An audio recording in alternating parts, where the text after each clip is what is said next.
I'm Zainab Alema, and a rugby player and also a neonatal nurse. And I'm a mother of 3 kids. Hello! Sorry, I'm late. These are very mangy.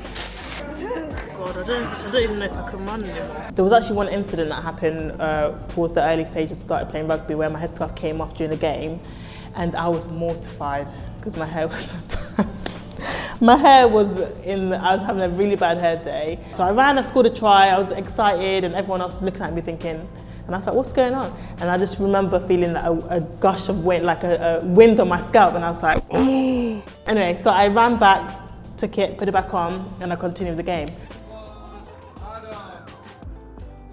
Let's go! Hamstrings are tight.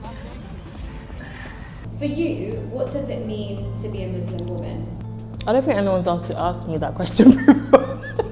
For me, it's about identity. I feel proud that you can look at me and just instantly identify me as a Muslim woman, especially in a space where there's not many Muslims. Some people have to double take it thinking, oh, okay. And then you top that with the fact that I'm black. There's so many layers to me, like I'm like an onion. So you could just peel one layer and then there's something else. Well, the most interesting people are onions. Every time I'm in the kitchen kind of onion, I'm going to remember that, what I've said now. Head up all the time. Great on your same foot, same shoulder. Great head, Zainab. I can speak for the Ghanaian Muslim community, which I'm part of. They're quite proud. In terms of other people, I'd say a lot of the hate or a lot of the bad things are mainly online. I've never had outright, Islamophobic comments or racial comments to my face physically. People are going to say what they want, especially behind their keyboard. You can't really control that. But I don't care, to be honest with you. They can say what they want. As long as I know who I am, I know my space within the world, I don't really care what they think. It's good. I think not having a pen is, I can just yell at people. I first touched a rugby ball when I was 14. I felt like it was just the adrenaline, like just holding the ball, running through people. I felt free, I felt like I was able to express myself. And it was a female PE teacher that actually introduced me to rugby, and rugby wasn't actually part of the school curriculum at all. For her, as a female role model, sort of bringing a male-dominated sport to a young girl, I felt like that was just incredible. I joined my first club about 3 years later at 17 years old, and literally I've never looked back since then. At what point did you start wearing the hijab? Because how did that then affect, how you felt about playing? Yeah, I felt like it was around the same time actually. At 17, I kind of felt like I was trying to find the deen for myself, trying to find Islam for myself. Yes, I was grew up Muslim, but what does Islam mean to me as a person? So it was very interesting, but very difficult because I was just so confused. Like, how do I be a Muslim woman? How do I play rugby? Like, it was very confusing and very difficult because I never saw anyone doing it. I never saw a Muslim woman playing rugby. So I just thought, okay, I don't even know where to start with this.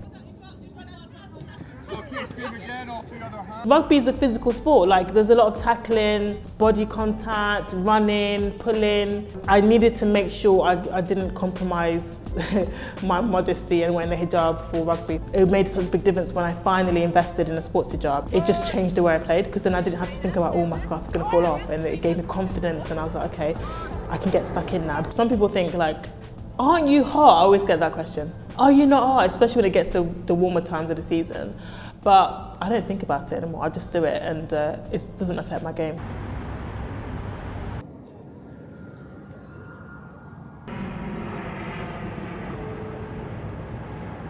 I grew up in West London on a council estate.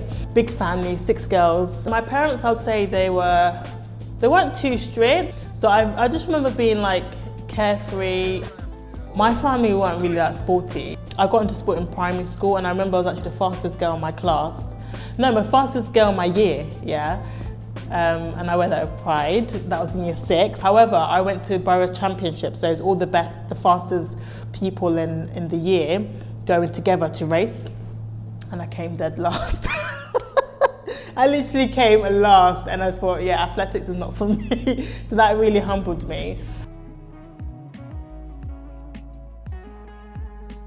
When I started playing, I feel like accessibility was quite it was a barrier because how many people did I see holding a rugby ball on a council estate? Zero. People holding basketballs, footballs, you know. A lot of rugby clubs, some of them are like in the middle of nowhere. So in order to get to them, you have to have good transport links. Financially as well, rugby boots are not cheap. Membership fees are not cheap. Kit, sometimes you have to buy your own kit as well. It can come at a cost. So these are the kind of things that potentially could put people off. Representation as well. If you don't see many people that you represent in certain spaces, you're not going to feel like you can do it as well. Since I started playing rugby to now, I've definitely seen a shift, and there are more ethnic minorities coming into rugby. There are more black people coming to rugby. I went to Twickenham the other day to watch the Red Roses game, and I kid you not, I counted maybe about 6 or 7 hijabis at Twickenham Stadium. I've been to Twickenham Stadium before, and I guarantee I probably was the only hijabi there, you know. But the fact that they're in Twickenham Stadium, which is, you know, the home of rugby, and to see other Muslim women, I'm just like, wow, it's just incredible. So times are changing, and I'm here for it. Come up as one, shut them down, make your tackles. That is it. Decision. And when you've got that depth, take the luxury that it's giving you. I draw a lot of similarities between rugby and Islam, and when I say that, people are like, what are you talking about? There's sort of other people from different cultures, different backgrounds come together to play the sport. Similarly in Islam, you know, there's different types of Muslims that come together.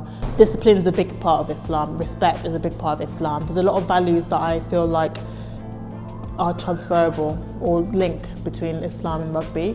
And the camaraderie, it's like having a family, you know, part of your rugby team, being part of a second family, you know, you look out for each other, you get tackled, you eat mud for your teammates, you know, and it's just that deep and strong bond that you have. And I feel like as Muslims, you have that too, you know, the fact that you'll see a fellow sister and you say salams to her, like already you're part of one big family. Well done for me tonight. I will not carry on. Mark.